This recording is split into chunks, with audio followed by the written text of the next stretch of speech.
Now, wow, Oyibo succeed though. They play on us big time. They succeeded in dividing us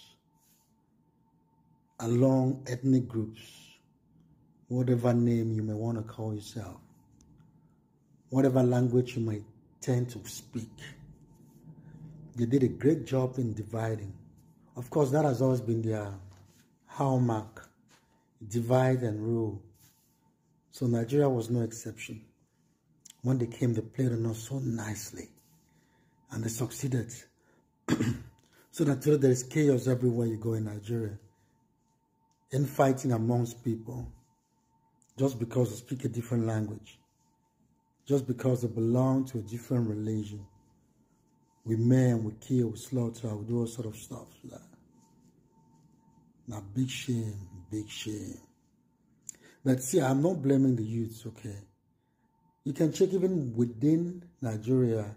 Let's start from education, okay? The way they brought us up, you know, like check the curriculum. You will see, the curriculum only reflects the ideals. When I say ideals, the fraudulent ideals of the colonialists, their agenda. That's what I'm talking about. Our curriculum, school curriculum, was just there to praise them. It wasn't there for us to get to learn who we are as a people, to get to understand our history, to get to understand how we came about, where we migrated from.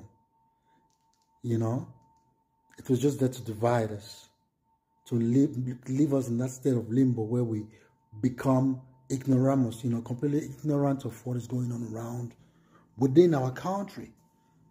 In fact, I knew very little of Nigeria, you know, compared to some other country outside Nigeria.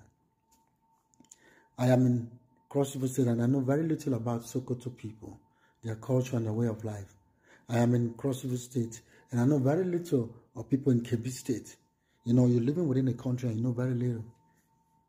Even within the news channel, NTA, you hardly see all those cultures and stuff and people, their way of life, their religion and everything. No documentary on that, nothing. So we just base, our curriculum is just based on whatever they present to us to eat. Yeah, social studies, you actually learn nothing. Everything is so archaic and barbaric, and, you know, we ended up being complete illiterate with very little knowledge of our country, Nigeria. And look at what is happening today. Everything is backfiring on us. You know, we call these ones Fulanis, we call these ones herders, we call these ones, you know, we call ourselves by names. And we even decide to divide the country into two. We have